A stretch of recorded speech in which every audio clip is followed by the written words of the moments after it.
We are live. Maija, it's so good to have you on the show. We wanted to make this interview happen for a while, but I'm glad we could finally connect. How are you doing? Very good, thank you. Very glad that we made it happen today. So today we're going to talk about all things data, mainly about transformation, data leadership, and we're going to explore some of the opportunities and challenges of the industry today. So you're the Chief Analytics Officer at KONE. Would you mind just giving a quick introduction into what KONE does and also your role there and that position of Chief Analytics Officer? What does it actually cover?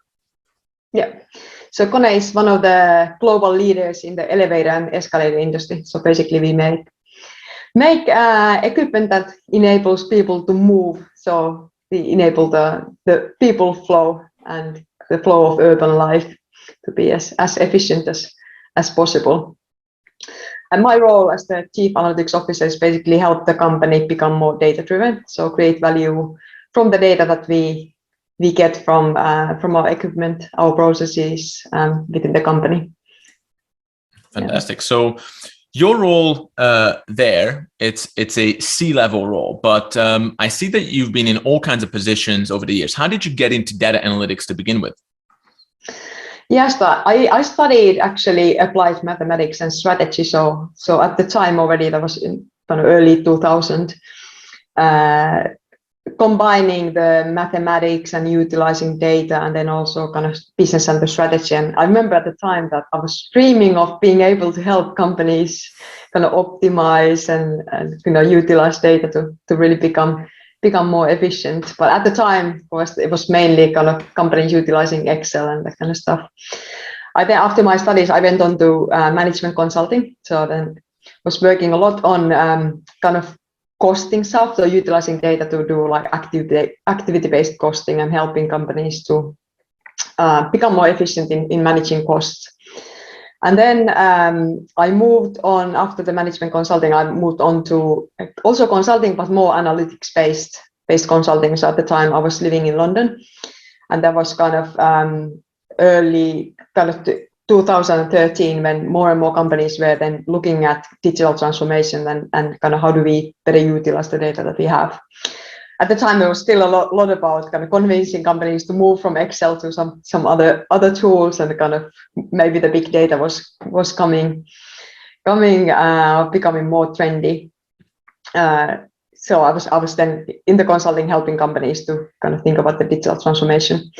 And then 2015, I moved from consulting into industry. So I went to Unilever, and in the global headquarters, that's when the whole kind of digital transformation was really taking on in the consumer space. So for them, having the best TV spots wasn't really enough, but really understanding about consumers and utilizing data to understand the customers and consumers was the key to success, and really kind of driving the transformation in the consumer space. So we were there building the analytics function to create value from the data, understand what's happening in the digital space, what the consumers are doing in social media, in the digital channels, for example, Google searches and that kind of stuff. So then we were kind of creating the capabilities to really understand the data and the consumers from that point of view. And then about 2.5 years ago, I moved back to Finland and joined KONE. Also, maybe slightly similar to the journey that kind of Unilever did previously. So how can we really utilize the data to help the company think a little bit differently about understand the customers and what is actually happening in the market and utilize the digitalization and data to the company benefit. Mm-hmm. And so it's just for personal interest. So at Unilever, I see that you spend basically between 1.5 to 2 years in each of those positions. And, in the world of data analytics, it's kind of hard to define these, specific scopes for different levels like manager, senior manager, lead, chief analytics officer. We don't really have best practice for it. That's already established. So just as a matter of personal interest, what were the main differences between those 3 levels that you had at Unilever? So first of all, you were a manager, senior manager, and lead. So how did your responsibilities widen over the years in terms of leadership and team management, and really just defining the company's direction when it comes to data analytics and how you leverage your customers' data?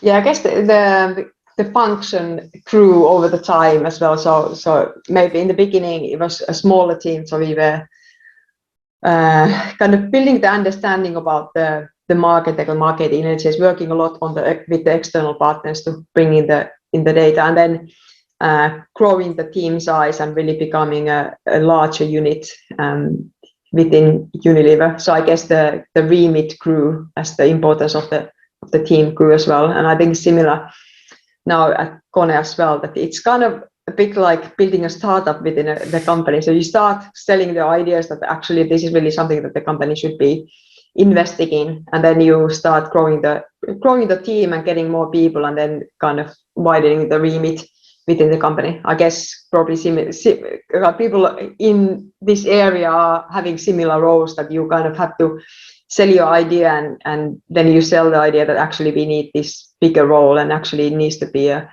chief role, because this is really kind of such an area that needs to be driven from the kind of senior positions to make the change.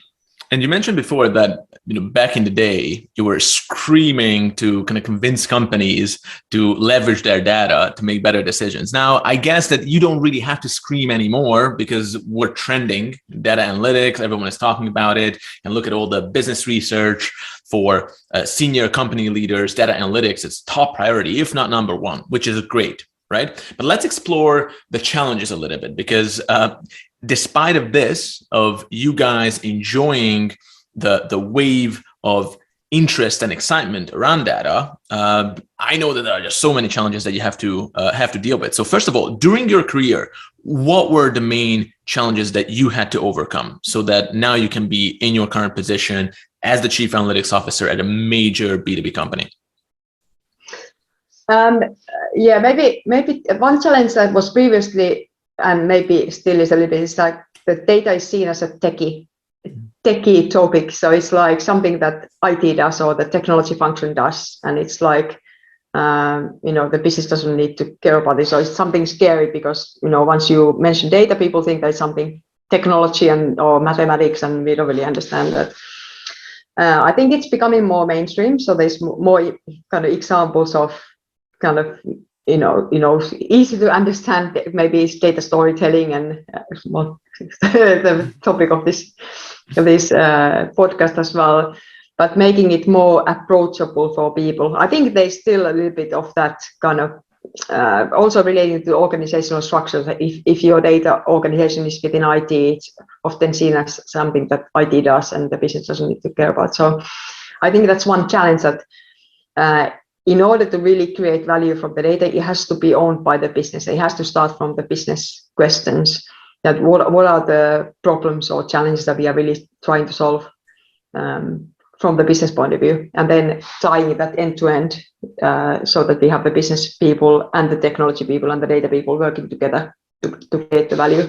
Mm-hmm. So that's probably one challenge. And then I guess still there's a lot of hype, and it's kind of when you're gonna have to sell the dream to convince people that this is an area that needs to be invested in. But then striking the balance when the devil is in the detail, when it's not really in the detail, it's not really that easy.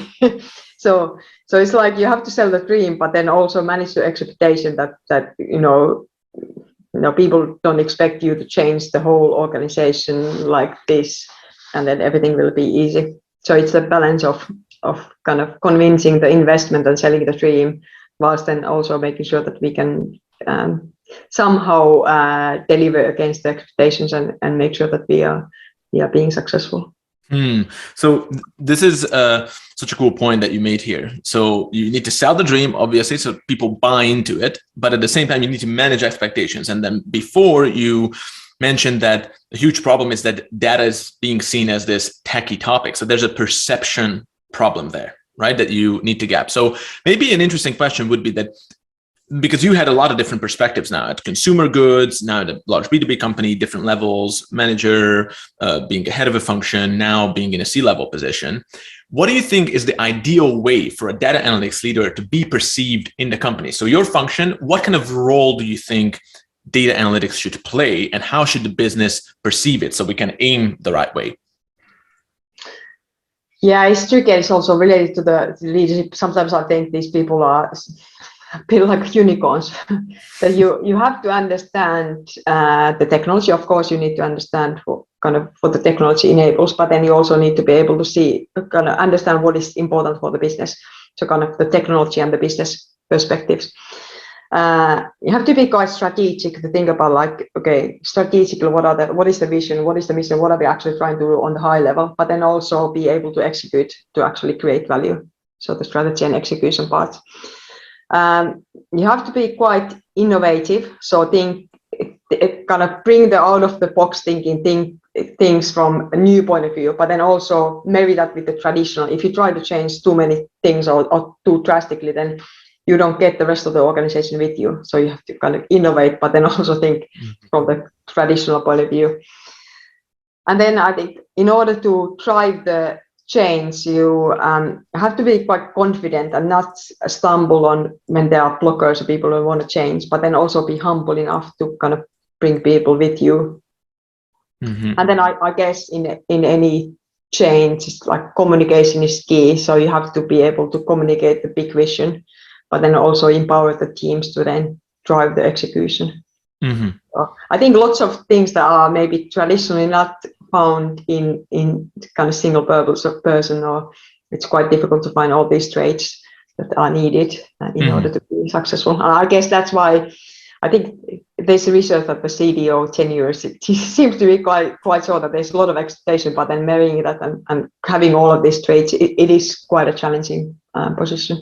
Mm-hmm. And what were your best practices in terms of creating that connection with the business? So you mentioned that you need to be confident but humble. It seems like a contradiction, right? But when you can embody those qualities at the same time, people will be just more attracted to your leadership. So that's fantastic. But then this binary thinking in terms of, okay, I need to be really competent with the technology, and I need to have the technical skills. At the same time, I need to excel in human interaction as well. So how did that look like to you over your career? What were your best practices in terms of communicating with key stakeholders, communicating the vision, and also understanding what they were looking for? What were your main strategies and methods? Were you the kind of person who likes to do research before approaching a solution, or do you like to sit down with people? What are your philosophies in that area? Yeah, I think that it needs to be thinking, trying to jump into the other person's shoes, what do they care about, and how do they want to be approached or communicated with, and then trying to take from that. So some people want to have a chat, some people want to maybe read stuff, some people want to maybe do training courses, and I think the key thing is to try to understand that other person's point of view. What do they really care about? How do they want to be approached and contacted, and what is it that they care about? And then building the relationship and the trust. And I think sometimes maybe change resistance comes from insecurities, that people don't want to admit that they don't actually understand what you are talking about. And then it's tricky. I think sometimes one-to-one discussions are easier because people can be more vulnerable, and trying to create a safe space that maybe, understand that, things like, okay, I know that this is probably very clear to you, but then I'm explaining things anyway, and not putting people at the spot. Mm-hmm. Mm-hmm. And trying to make it easy for them to understand things, even if, yeah. Mm-hmm. And you mentioned in this, so data literacy, I also read it on your profile, that's one of the data maturity and also data literacy in general, that's an important piece of your work. Now, we noticed that over the years that there are some confusions with these definitions in data. All these buzzwords are being thrown around: data-driven culture, data literacy, data lineage. So maybe like a professional like you can help us clear that up. This is one of our missions here, to demystify data analytics, right? So if you had to capture data literacy, what do you think is the role of data literacy? And feel free to also just repeat yourself in this, some points that are worth reiterating. So what is the role of data literacy, and why is it so important today for analytics leaders to pay attention to this and prioritize? Yeah, I think that's the key to like actually being able to democratize the data and get people at large to really understand the role of data. So I guess same as the kind of normal literacy, it means that people understand what the data tells and they are able to kind of create the meaning out of the data. For example, maybe causation versus correlation is one of the kind of maybe typical things that if you don't understand the difference between causation and correlation, you might think that eating ice cream makes you more vulnerable to being eaten by sharks, even though both are probably related to the hot weather or the summer and these kind of like things. That how do you make sure that people understand the numbers and the meanings? I think the COVID time has actually made this really clear. So if you look at how much statistics and data visualization that there's been in the past 2 years about the numbers behind the COVID and the different kind of relationships and like how the numbers are growing, I think it's been great for data visualization. But then in our company, the way that we've been doing this, I think a year ago we did like the whole company data literacy course. It's a lot about helping people understand their role in the data ecosystem. So in a company, a lot of data is created by the people within the organization. So and maybe a salesperson might be creating kind of customer records, and if they don't understand the ecosystem and how much that data is used across the different people in the company, they might not care about the data quality, for example. So then also kind of, yes, it's about understanding the data and the meaning, but also people's role in the organization in relation to data as a data creators, as data utilizers, and kind of how that whole ecosystem works within the company. And over your career, you had mainly analytics and insights related roles. At the same time, what you're articulating here, and correct me if I'm wrong, is also connected to governance, which is traditionally, this has been perceived as a very data management oriented role that some analytics leaders didn't even think that they need to care about. So what do you think is the connection between analytics and governance and the importance of that? I think there's a clear link between them. So you can't really do proper analytics unless you have data that is governed and is reliable and is also kind of used in a sustainable way. So of course, often the roles are separate. So you have data management or data governance slightly different from the value creation or the analytics, but at least kind of if you want to get sustainable and good quality results, the data need to be governed in the way that it is reliable. Your analytics results are based on good quality data. So it's same as like if you have a factory and your raw material is not very good quality, then probably your products aren't really good quality either. So I see it as kind of data governance and data management is key for having a sustainable and good quality analytics results. It doesn't mean that you have to start from the governance. I think it's a bit of like chicken and egg. So if you start from governing everything really heavily, then it's difficult to innovate. So you have to kind of maybe have a bit of slack and kind of make sure that you enable innovation. But then especially kind of in the production. So if you want to have long-term production ready or productionized analytics, then it's very important that the data is managed in a proper way. And then of course all the kind of privacy and regulation, everything demands that the governance is in place, that all the accesses are looked after, and it's all kind of we're safe from risk point of view. That you're building on a rock solid foundation. That's super important. and then that has the technical elements, the platforms, and also the governance structures in place. Now, in that sense, you mentioned innovation quite a few times.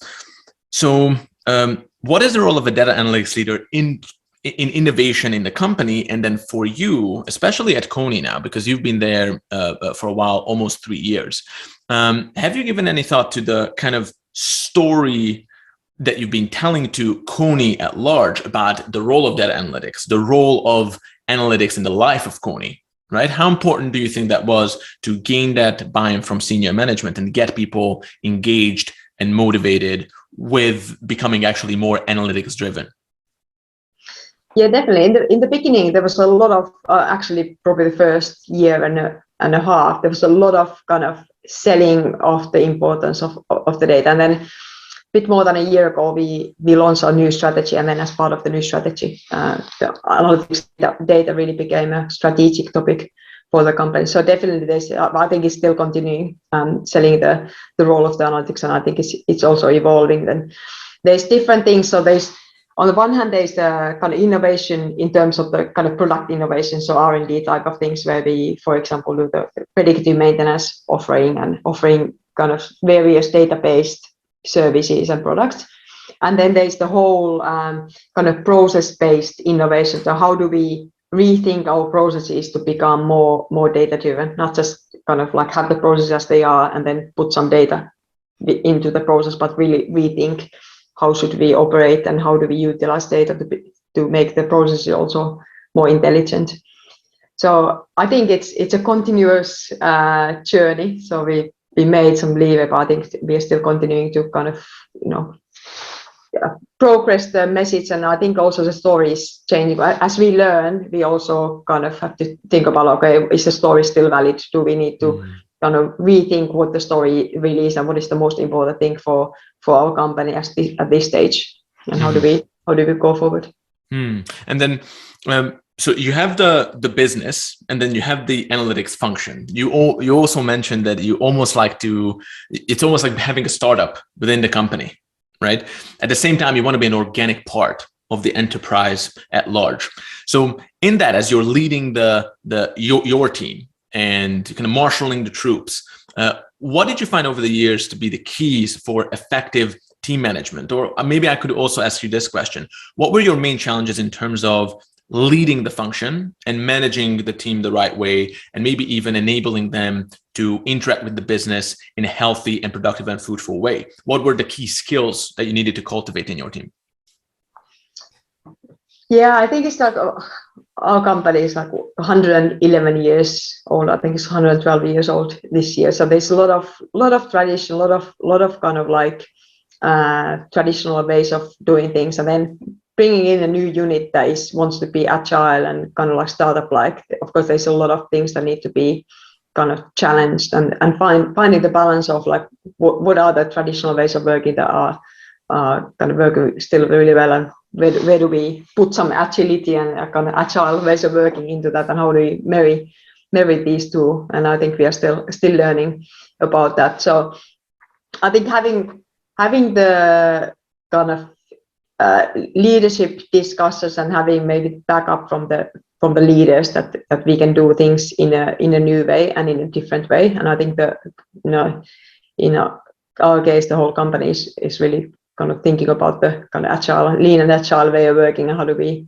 transform at scale. And our area is probably one of the key groups where we are in the middle working with the business, but then also working with the IT teams and trying to drive the transformation.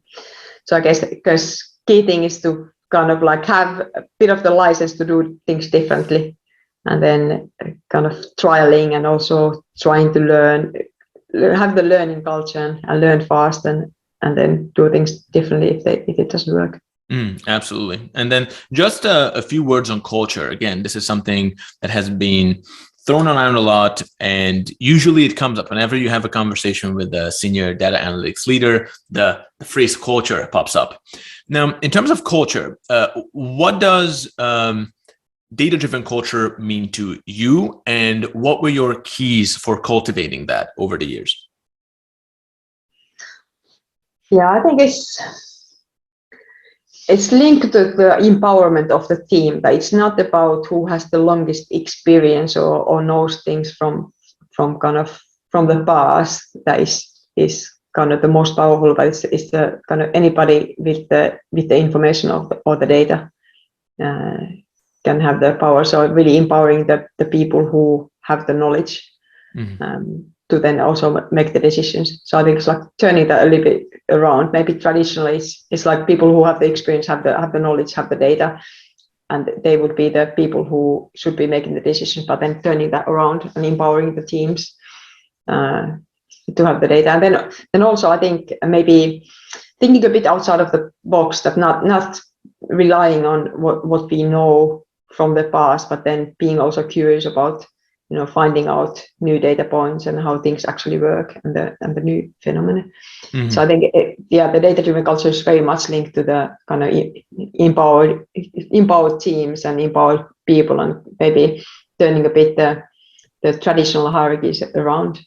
Okay, shaking things up a little, and then you also mentioned that this whole data-driven effort is a journey. So what is your take on the industry today in terms of its main challenges, opportunities, and risks now moving forward? Everyone talks about how the 2020s will be the decade of data. Now, as a seasoned professional, what do you see as its most important and most exciting opportunities, and maybe some of those risks that naturally go hand in hand with that? Yeah, I think there's a lot of really exciting technology around that we can, like all things AI, AR, VR, all these acronyms that are really kind of like driving us forward in the way that we can utilize the data. I think there's great opportunities. Maybe the risk is that we kind of lose the forest from the trees, that we actually have like all kinds of different fancy technologies, but then actually forget what we are trying to do, which is to improve the business performance, at least in our case. So what are really starting from how are we trying to make this business better? Are we trying to increase the revenue, so bring more sales, or make things more efficient, make better decisions where we can be more efficient and reduce the cost? So basically bring more money or reduce the cost, which is fundamentally what the business is trying to do. Of course, there are things then underneath like sustainability and a lot of things that are important for the business, but at the end of the day, it's like, are we making more money, or are we reducing cost, and what are the key challenges that are then related to those, and how do we support those with the data and the technology? And then I think the simplest way to reach those goals is the best way. So there's no point having some fancy technology if you can do things in a simpler way. So kind of starting from the challenge of what are we trying to do to help the business, and then what is the most simplest way to achieve the goals, and not trying to overcomplicate and maybe go behind the hype terms. I think there's a lot of hype, a lot of terms that are very complicated and maybe not always necessary for solving the problems. Get back to first principles always. No, that's great. So thank you, Maija, for those insights. Super valuable. And just as a final point, so you've been in the industry for a while now. You had a really exciting career. You kind of made it all the way to the top in terms of being in a C-level position now at a major company, which is a market leader in what it does. So again, moving into that decade of data, what would you recommend to aspiring data leaders who would like to have similar results and similar success to what you had over the years? I think having a versatile career is quite important. I mentioned that it's like working with the stakeholders is important to try to jump into their shoes. So more varied in experience that you have, the more you can jump into the other person's position. So having different companies, maybe different industries, different size of the companies, different geographies, so working internationally, to understanding different cultures and people's backgrounds, it's quite key. So I think maybe traditionally people think that the career should be going always up, that it's like a linear, but then I think that it's important to have different types of experiences that kind of give you the different perspectives to really be able to be an effective leader, because that gives you the toolbox to then manage in the different kinds of situations that you face. That makes perfect sense. Maija, thank you so much for your insights. It's been a pleasure, and we wish you the best, and hopefully we can see you again on the platform, maybe telling some other war stories. Yes, thank you so much.